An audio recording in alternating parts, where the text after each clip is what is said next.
Oh, come on. As I'm trying to demo this to you, the app is not functioning properly. This is one of the buggiest apps I've ever used. I'm not using this app. I just got back from Home Depot where I had to buy not one, but 2 cans of wall spackle to fix the holes in my studio wall where I was beating my head against in trying to get this app to work.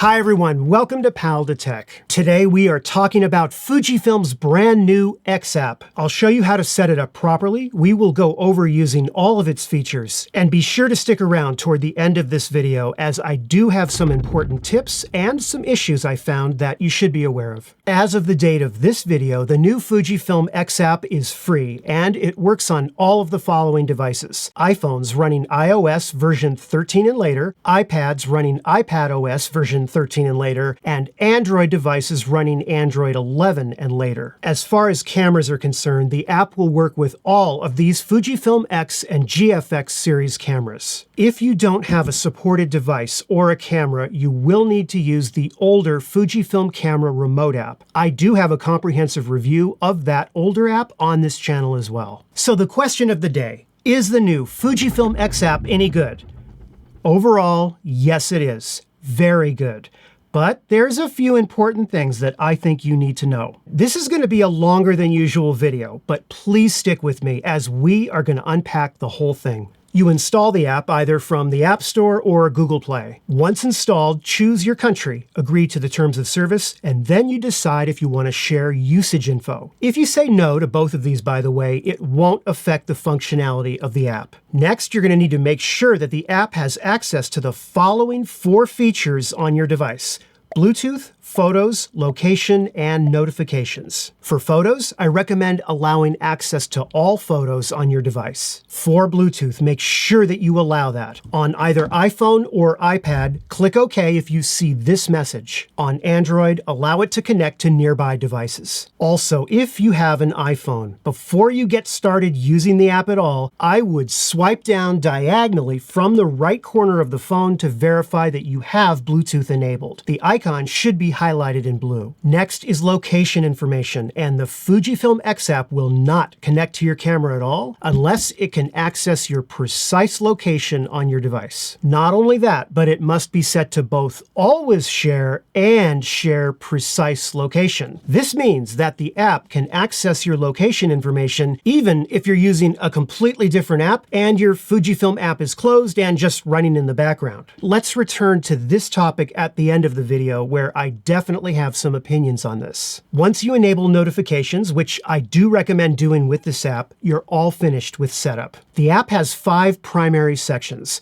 Connect, Timeline, Activity, Support, and Settings. However, the Connect section offers 5 additional items to manage your camera. We're going to go over Connect in just a little bit. Timeline and Activity are confusing because they both sound like the same thing. I want you to think of Timeline as sort of your photography shooting diary. It shows a history of everything that you have done with both your camera and your app, and it's displayed in chronological order on a scrolling timeline. But Activity is a bit different. It's more of a high-level, executive overview of all photos taken, as well as cameras, lenses, and film simulations used since day 1 of using the app. Now, the very first time you try and access the Activity section, you're going to be prompted to register for something called Network Service. Registering for this account allows the app to store all of your camera and shooting activity data right inside Fujifilm's cloud service. There are major reasons that the app is using this. Suppose, for example, you lose your phone. This network cloud service account will always keep everything syncing together properly across all devices and all of your cameras. To register for Fujifilm's network service, you cannot use a regular email password account registration. Instead, you can only register with an Apple, Google, or Facebook login. Now, you don't absolutely have to create a Fujifilm network service account in order order to use the app. If you don't, you can still use the app to control your camera or transfer images to your phone, but you will not be able to use the activity section of the app. I do recommend registering for the Fujifilm Network Service account and just use either your Apple or Google account credentials to sign up. The next category is support. Some of these links just pop open a regular web page, and digital camera Q&A doesn't really help with much of anything. Fujifilm, can we please put in here a comprehensive manual that covers all features of the app, and use that same easy-to-read, mobile-friendly design that you have for the online camera manuals. The items and settings are pretty self-explanatory. At the top, you manage your account with Fujifilm's network service. It allows you to download all of your activity records, but this has nothing to do with using the app or syncing your data to it. It's just sort of a reference if you want it. If you do end up downloading it, you basically get a compressed folder containing some files. The primary activity file is in JSON format, and it's called Xlog. This text-based document contains all of your activity data. Perhaps someone one day could build a desktop app program that could import, read, and work with the years of activity history that would be in those files. Some other settings worth mentioning are show only transferred images on the timeline details, which helps to filter down your timeline. You can also change how often the app syncs with the camera. I tested with syncing every 10 seconds, and I found that a sync that often runs down the device and the camera batteries much quicker than a longer sync time period. So you are definitely going to want to experiment with that at different intervals if you're concerned about battery life for both your device and your camera. You can also go into settings for activity records and change the unit of measurement to feet or meters, as well as allow Google Maps to be used. Obviously, if you turn that off, you won't see in the timeline Google Maps showing you where you shot your photos. Getting back to the timeline. If you see a green dot, that means that you need to pull down to refresh the timeline so that the app can show you the most current activity. However, if you don't see any activity on your timeline that you know you shot on a particular day, try clicking on the plus icon right here. Choose the day in question, and then add that specific event, which will then appear on your timeline. Additional activity items also include photo shoots that you've done. In this case, I was out shooting on June 6th. I shot 19 still images, no videos, and I transfer them to my phone. Fujifilm also adds company announcements right to your timeline as well. Now, some of the items right on the timeline are tappable, and they take you to a details screen. Other items don't do anything. For example, I can tap XT3 all day long and nothing happens. But if I tap, say, on the activity square here, it opens up a details page. Inside the details page, I can click the little pencil at the top right. Doing so allows me to edit the title, add additional details, and so forth. I can also tap right on the maps and see exactly where I took those shots. Speaking of geolocation, I had set the 10-second most accurate details view. Here's the area that I shot in. I tested this by taking a photo here, here, and so forth as I walked around the dock. And here's what it looked like on the map after the app had tagged my photos with geolocation data set to refresh every 10 seconds. I mean, it's not down to the actual meter or foot, but it's pretty close. It also shows the camera stats during the time you shot those photos, which can be helpful. Let's now connect our camera to the app, assuming that you have a supported camera with the correct firmware. And if you don't know the firmware version of your camera, turn off your camera, then press and hold down the DISP back button while at the same time turning it back on. Your camera's current firmware version will be listed under body version. So now press the DISP back button again and then turn off the camera. Then turn the camera back on and let's continue. You need to now go into your camera's menu. If you have a newer camera like an X-T5, look for the little double arrow icon that's the network USB settings section. If you've got an older camera like an X-T3, go into the wrench area and into connection setting. On all supported cameras, you will see the new Bluetooth smartphones section. Go in there and then make sure that Bluetooth is turned on. Now, there's other options in here that we will discuss in just a little bit. But for now, select pairing registration. You'll see a screen that looks just like this. At this point, put your camera down and pick up the device you want to connect it to. Inside the Fuji app, go ahead and tap on the correct category here. You can either tap the little plus icon in the upper right corner, or you can choose the the Pairing a New Camera button right in the middle. Once you do that, you will see a screen that says Bluetooth pairing is in progress. Now, if after about 20 seconds you see a screen that says pairing is not complete, go ahead and select your camera's correct firmware version to continue. It should finally display a screen that allows you to edit the name of the newly registered camera if you want to do that. At this point, you can then click Register. Once you do that, you'll see your camera appear with a few options next to it and a Bluetooth connected icon in blue. You'll also see a message right on your camera's LCD screen that confirms the pairing. If you're trying to register your camera or just using the app in general, and you see this red icon appear right here in your camera's LCD screen, that means that the camera is having trouble acquiring your location data.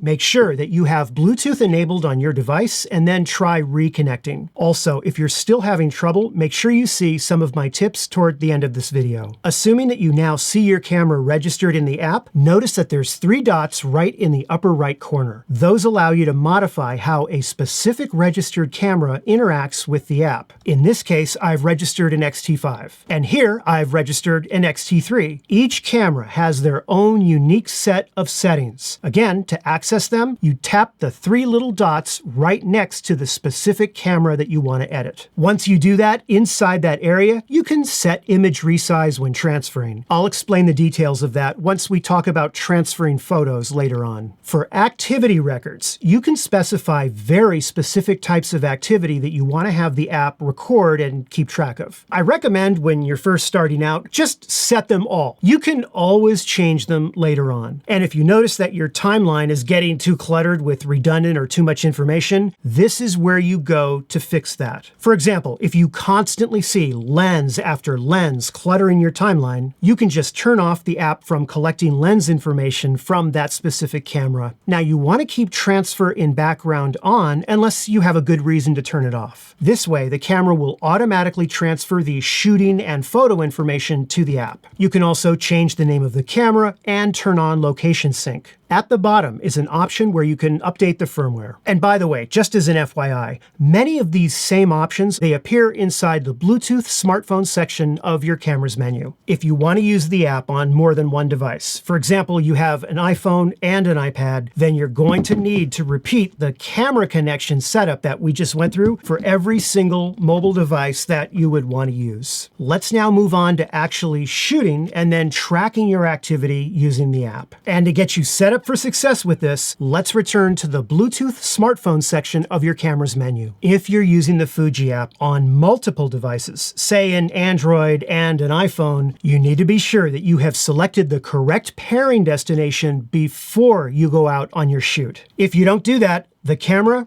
won't connect with the app. Choose the correct device, and then when you open up the app, it should then automatically connect to your camera. Likewise, if you want to get rid of a device, you can delete it from this menu right here.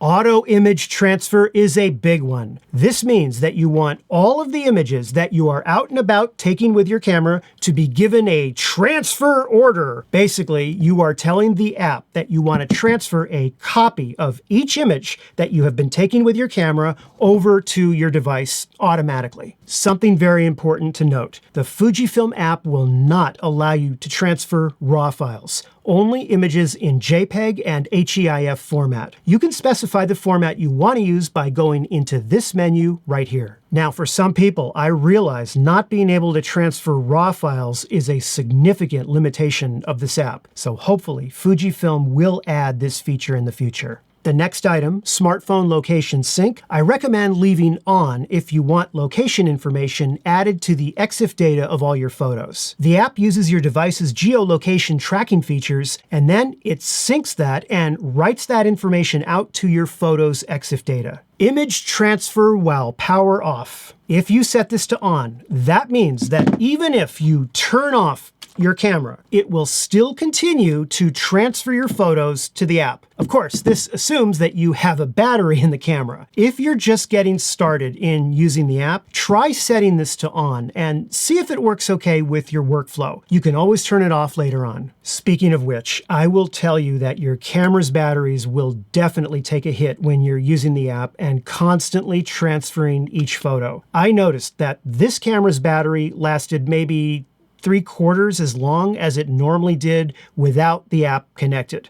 And in some cases, it lasted even less. Now that was me. Your results may vary. For resize image for smartphone, I kept this to on. If you have it off, the camera is going to transfer the full-size JPEG. So if you're shooting, say, the largest size JPEG on an X-T5, the file size being transferred will be about 17 megabytes at 7,728 by 5,152 pixels. However, if you turn on resize image, it will now be resized to 2.3 megabytes at dimensions of 3840 by 2560.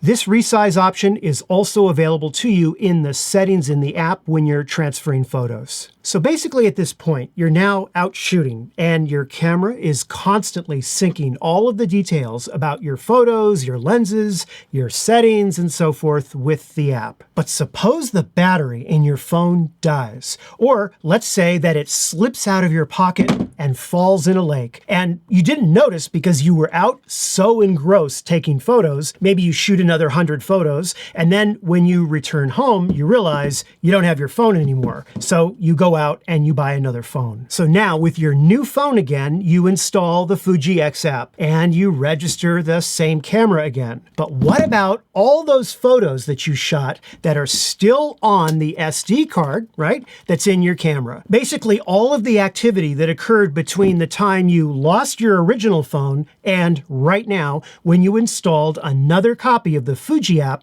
on your replacement phone. So that must mean then that none of that hour-long shooting activity, plus the data from, those 100 photos, will appear in the app's timeline on your new phone, right? Well, I've got good news for you. Just tap on Upload Activity and all of the photo activity that was tied to those 100 photos that you shot between the time you lost your original phone and right now will magically appear in the timeline and activity sections on this new phone. So how is that even possible? The answer comes from a very special folder that your Fujifilm camera actually writes out to your SD card. It's called Activity, and it's sits right next to the normal DCIM folder that you normally work with. Inside this activity folder are one or more text-based log files. And that string of gobbledygook is all the activity that was recorded by your camera locally since the last time it synchronized with your app. So now when your camera connects to the app on your new phone, it will check for upload activity in that file, or you could manually tap the upload activity button right here. Once you do that, it reads all of the information from that log file located on the camera's SD card, assuming you've got it still in the camera and you haven't erased it, and then it updates the activity and timeline with everything that you did since the last time it made an update. In this example, that would be that, 1 hour and those 100 photos that you took. Once it is all done, it will then delete that log file that was on the SD card and create a new log file right on there, ready to go in case you do again lose, disconnect, or don't have your phone with you. This really does give some peace of mind in knowing that you don't have to rely on your smartphone being always on and always operating and always with you when you're out shooting images. As long as you don't lose that SD card and you keep it in the camera, you could, in theory, reconnect the app to the camera with the SD card in it, and it should update itself with all that missed activity, at least in theory. I seriously think this is one of the most important and awesome features of the new app. As I mentioned earlier in my rundown of the app layout screen, the Connect section actually contains 5 important items. Let's start with an easy one, a remote control for the camera. It's pretty simple, and it basically acts as a remote shutter release button. You can also put the shutter dial in B for bulb mode, and then lock the app remote control button like this. If you do this, it will keep the shutter open the entire time until you release it from the app. Next, we have Backup and Restore. Now, this feature was previously available in the Fujifilm X Acquire app, but but I think it's much better here. It allows you to save all of your current camera settings, preferences, customization, etc., and then you can restore it at a future date. To make a backup, you simply tap it, give it a helpful name, and then tap Backup. Here's an interesting idea. What if you made several backup types based on the various shooting scenarios that you do? For example, you could have a street photography backup with settings specific to that, a wedding backup, and so forth. Then you just restore to the one that you want to use when you're ready to go into that shooting situation. To restore, just go to the backup area and select the restore that you want to apply to your camera. But there is something you need to know. There are two camera settings that will not be backed up and saved if you use the backup restore feature. Those two are the custom white balance settings and your network settings.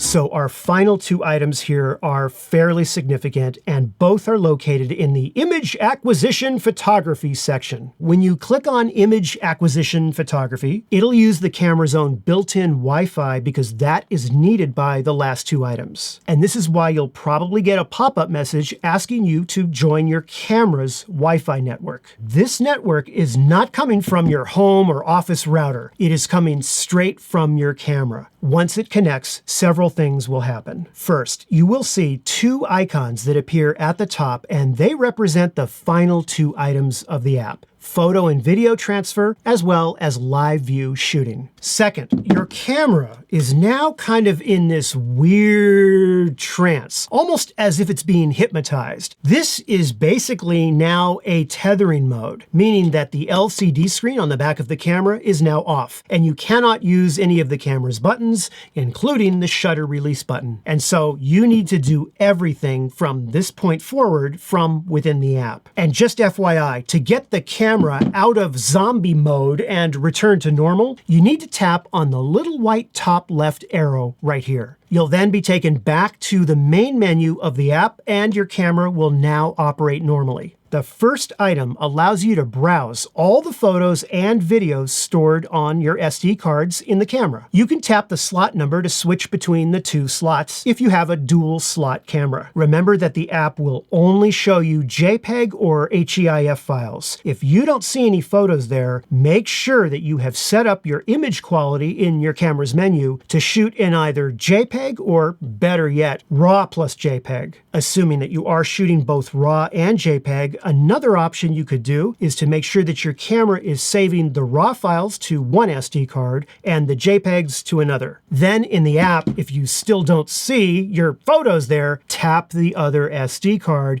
and that'll switch out of the RAW saved SD files to the JPEG ones. You can also toggle the view from a grid layout to a fit-to-width scrolling layout. There's also a pretty good filtering ability as well. Tap this and you get a screen with a set of options to filter by date, rating, folder on the SD card, file type, and subject. Although I must say that subject filtering doesn't always work out. Check this out. I sorted by person, which the app narrowed down and found one photo, which, well, is not a person. Regarding the rating filter, you can't actually rate a photo in the app. Rather, you rate them on the camera, which then the app reads and then allows you to filter by. To rate a photo that you've taken with your camera, press the playback button on your camera. Then while you're in playback mode, press the menu OK button, and then you'll enter this menu. Find a photo that you want to rate, and then rotate the rear command dial to choose the number of stars. Once you're all done, press the menu OK button to exit. Now, when you use the rating filtering option in the app, you can see that it immediately filters the images by the rating that you choose. You can also zoom in and pull up the details of any photo using pinch to zoom on your smartphone or your iPad. There's also this little information icon in the upper right that displays a menu of basic image info. You have to choose the info icon every single time. What would be handy would be to have an option in the app that would always display the info from image to image so that there's no wasted space at the top and the bottom of each image. Regarding videos that you shoot with your camera, you cannot actually play those videos back inside the app. You can only just browse through them, and you know it's a video if you see the little video camera icon right here. One of the major benefits of using the app is the ability to quickly get images and supported videos transferred from your camera to your device. If you have auto image transfer order turned on, then as you're out and about shooting, images will transfer automatically and you may see this green message appear. If you do, don't tap the little X right here, or it will close the message and nothing will happen, and you'll see this little download icon instead. A handy tip is to tap anywhere to the left of the X to start transferring those images to your device. As soon as you do that, your photos will start to appear in the Photos app on your smartphone or on your tablet. Now, if you don't have auto image transfer order turned on, then you must manually choose the images that you want to transfer from your camera to your phone. To do this, select the photos that you want to transfer. Decide whether or not you want to resize. Once it's done, all of those photos that you had selected will be copied from your camera's SD card to your device. Unfortunately, with transferring videos that you've shot, it is not so straightforward and it is hindered by the limitations of using a mobile device. For example, trying to transfer a short 4K video I shot on my camera, the iPhone spit out this error message because the video file was in 4K resolution at 60 frames per second. However, a 4K 24 frames per second video file transferred with no problem on an iPhone, but it got hung up every time I tested in Android and I had to cancel out of it. And even stranger, on iPhone, if you select Resize File for Transfer, it makes no difference. The file size and resolution will remain the same. Overall, I think that transferring videos that you've shot on your camera to the app needs way more polishing and fixing for the app's next firmware update. When you are transferring batches of photos, that can take a while, especially if you have resize turned off. However, there is a secret that I'm going to share with you now that will speed up your photo transfers considerably. Let's check it out. In your camera's Bluetooth smartphone setting, look for an option called Wireless Comm Frequency Setting. Unfortunately, that option is not available in all cameras, particularly not on the X-T3. There are two options, 2.4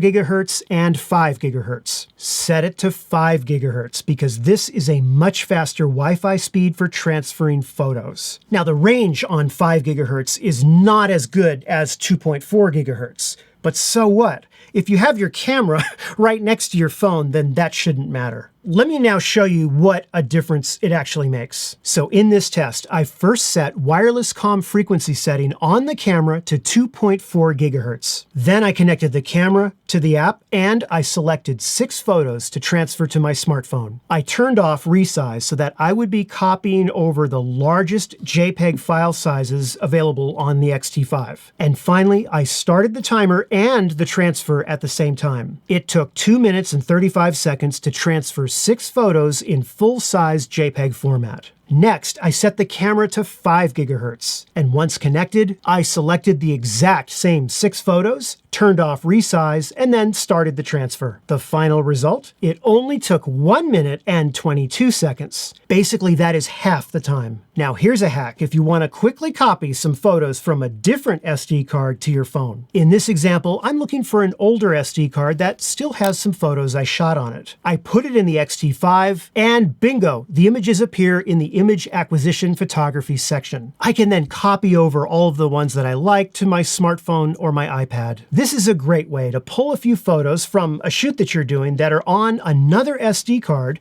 transfer them to the app, and then upload them to social media. However, there is one little gotcha with this tip. If you use an SD card with photos that were shot using a different camera model, it won't work. For example, the photos on this SD card were shot on an X-T5. I put the SD card in an X-T3, connected the X-T3 to the app, and you can see that it doesn't work. We now come to the final area of the app, and the one that I actually want you to have the most understanding of, live view shooting. Live view shooting is a feature that allows you to use the app to completely control and shoot with your camera in real time. Go into the Image Acquisition Photography section of the app and tap on the little camera icon right here. When you do, you'll see your live view screen. Here you can control the camera to shoot either photos or videos. Tap the camera icon to shoot photos. Tap the video camera icon to switch it to video mode. Something to keep in mind, you cannot use HDMI out at the same time you're using live view mode.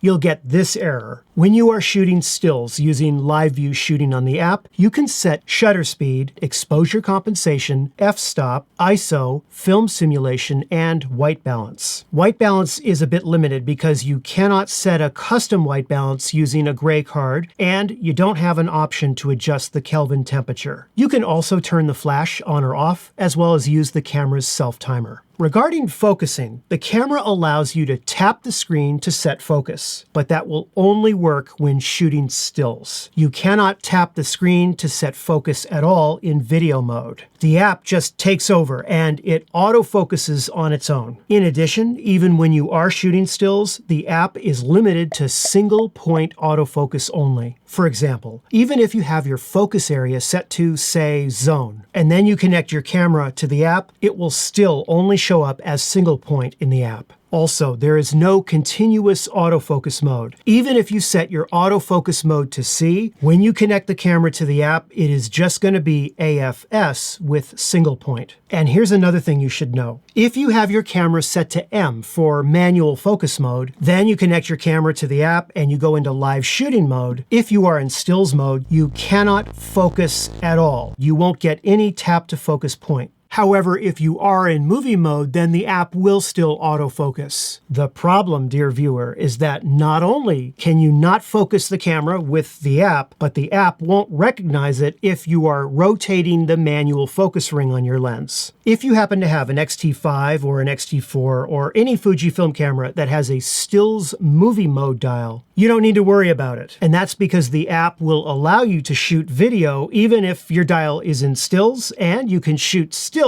even if your dial is in movie mode. Regarding latency and lag, it gets the job done if you're shooting static scenes, but moving subjects or shooting video and then moving the camera, there is sometimes a lag. Also, I noticed that the latency performs so much better on iOS than it does on Android. Sometimes the lag goes away and it actually is very responsive. Other times it sort of hiccups and there's significant lag. But overall, live shooting mode is something you should try out. Now hold on, before you start using it, I need to tell you about some exposure triangle issues I found with regard to both stills and video shooting. If you have the camera set to all manual exposure mode before you connect it to the app, meaning that you have fixed values set for ISO, shutter speed, and aperture, then you won't see the exposure compensation setting option available in the app. But wait, there is more, and it does kind of get confusing, so the best way for you to understand it is for me to break it down for you right now. If you set a fixed aperture, an automatic ISO, and a fixed shutter speed, you still won't see any exposure compensation setting here. And that's actually kind of weird because one of my exposure triangle settings is in automatic. And on the camera itself, if you rotate the exposure compensation dial, you can see right here that the exposure compensation dial is adjusting the settings of the automatic ISO dial. Now in this example, if you set your aperture to A automatic, your ISO dial to A automatic, and you have a fixed shutter speed, you will see that now your exposure compensation setting appears. And it will make the scene either brighter or darker depending upon how you change the setting. But what happens if the app can't adjust a specific exposure triangle setting and it has to step in and deal with that? Let me show you what I mean. In this example, I'm going to set my aperture to automatic, a fixed value for my ISO, and a fixed value for my shutter speed. Okay, so have a look at these settings right here. My shutter speed is 1000, my ISO is 125, and now that you see my f-stop setting of f2 is in red, I take this to mean that the app is basically telling me I can't go any wider, so I'm going to have to step in and adjust one of the other exposure triangle settings. So what would the app now do if I were to adjust my exposure compensation? Let's find out. I'm going to go ahead and try and overexpose as much as possible using the exposure compensation settings. Okay, so there I've added 5 stops of exposure compensation. It's now definitely overexposed. As you can see here, none of the settings have been changed in the app. My shutter speed is still 1/1000th of a second. My ISO is still 125. My aperture is still f2, and yet my exposure compensation shows 5 stops overexposed, and clearly in the preview you can see that that the app adjusted my overexposure and it showed it to me right in the preview window. So now I'm going to actually take the shot. And I go to my camera and I hit the playback button, have a look at the actual image saved to the SD card of the camera. As you can see, it is still showing 5 stops overexposed for exposure compensation, and none of the other exposure triangle settings were touched. The interesting thing is the app in the preview window showed me a very different image than what I got in the camera. And I do believe that this is the typical behavior the camera does with the exposure compensation dial when you're not using the app. But I wanted to bring this up to you because the app does show you a very different view in the live view mode than what you're actually going to get when you take the shot. So make sure that if you see one of your exposure triangle settings in the app that's colored red, that you give it some extra consideration when you are taking your shot. And finally, let's see what happens if we set all of the exposure triangle settings to automatic. Automatic aperture, automatic ISO, automatic shutter speed. As you can see in the app, it is now in program mode because I have all of the dials set to automatic. It's chosen my shutter speed, f-stop, and my ISO is on automatic. And another thing to notice is that only ISO can be edited in the app. You see that right there? Even though the other exposure triangle settings, shutter speed and aperture, were also set to automatic, you do not have the ability in the app to adjust them. So now I need to show you something very important with video shooting. If you are in live view mode with video, everything that I've already told you about with regard to stills shooting applies. Meaning that if you have the camera with all the exposure compensation settings in manual, you won't see the exposure compensation setting. So in this example, I'm going to set my ISO to automatic. Same thing with my aperture, automatic. But I will set a fixed value for my shutter speed. I'm going to set it to 1/60th of a second. Watch what happens when I connect the camera to the app. Have a look at the shutter speed. You see that? It shows 1/500th of a second. Not what I wanted. Remember, on the camera, on the top dial, a fixed value, I set it to 1/60th of a second. Yet in the app, it's 1/500th of a second. The good news is it looks like I can still edit that value. You see that? But the problem that I had, obviously, is that the fixed value for my shutter speed, which is very important for shooting video, didn't match the app. What is going on here? I was going nuts with this until I figured it out. There is a video setting on Fujifilm cameras that I absolutely detest.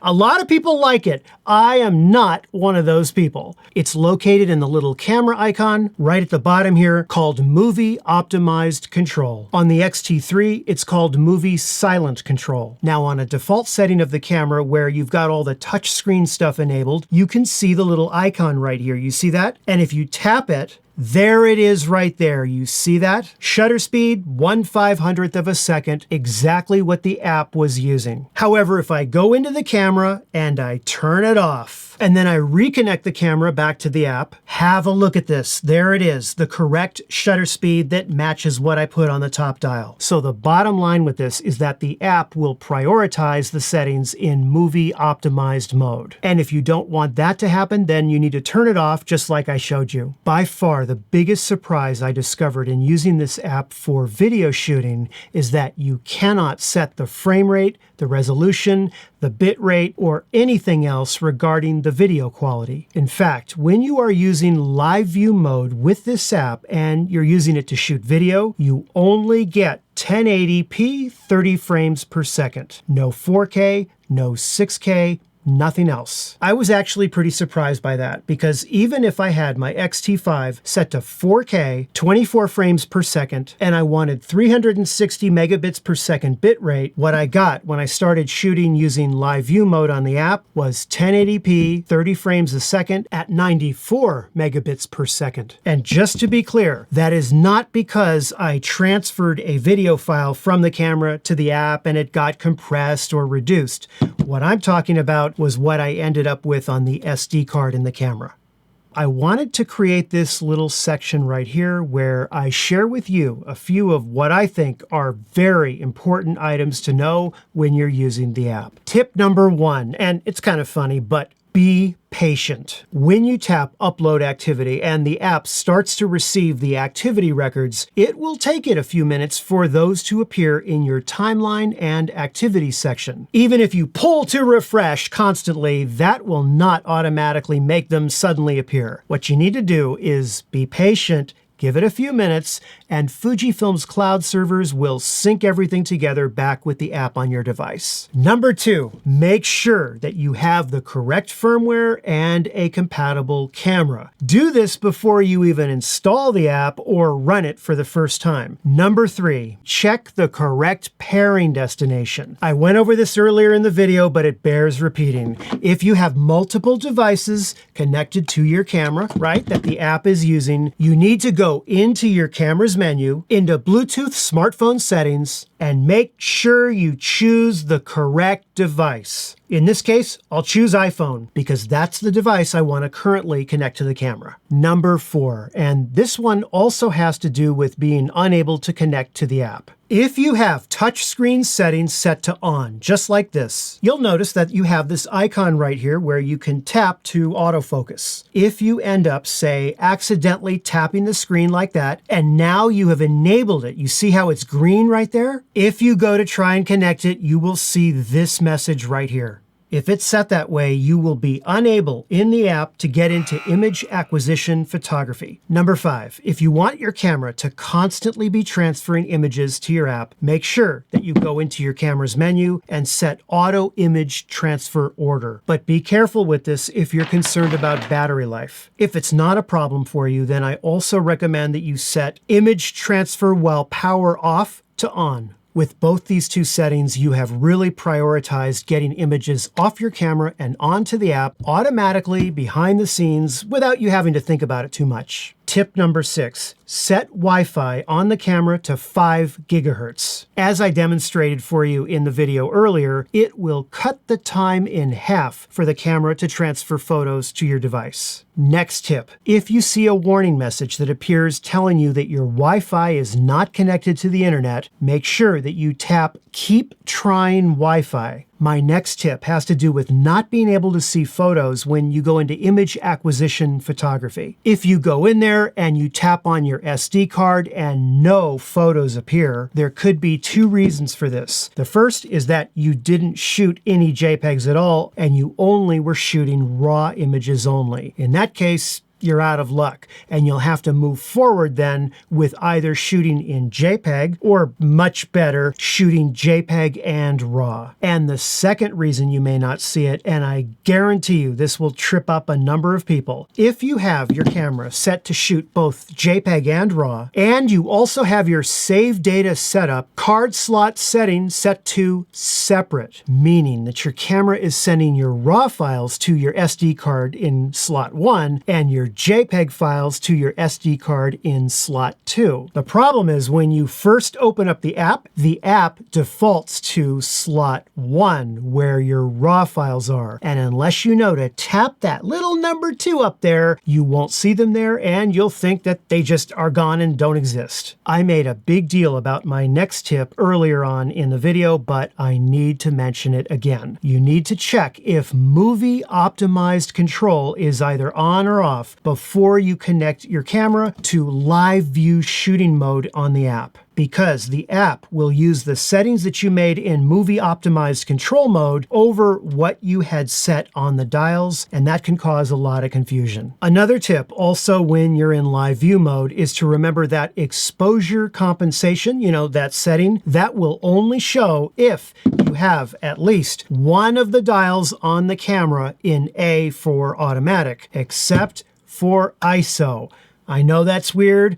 Listen, if you just tuned in, I'm not going to go through all this again. Please go back and watch the part of this video called Live View Shooting. I now want to talk about a few issues and some suggestions for improvement for the app. As it is right now today, this app will not connect to any Fujifilm camera at all unless the user is sharing their precise location information. And that location sharing has been set in the app to always run in the background on the device. Because a number of my my viewers have had significant concerns about this, it begs the question, why is it required for precise location information to be shared in order for this app to connect to the camera, even if all the user wants to do is simply remote control their shutter or perhaps put it into live view mode? If there's an Apple or Google technical requirement for this, then okay, that's understandable, but then the app should clearly indicate this information to the user. But if it's not technically required, then this app should connect to the camera and offer other features, even in a limited capacity,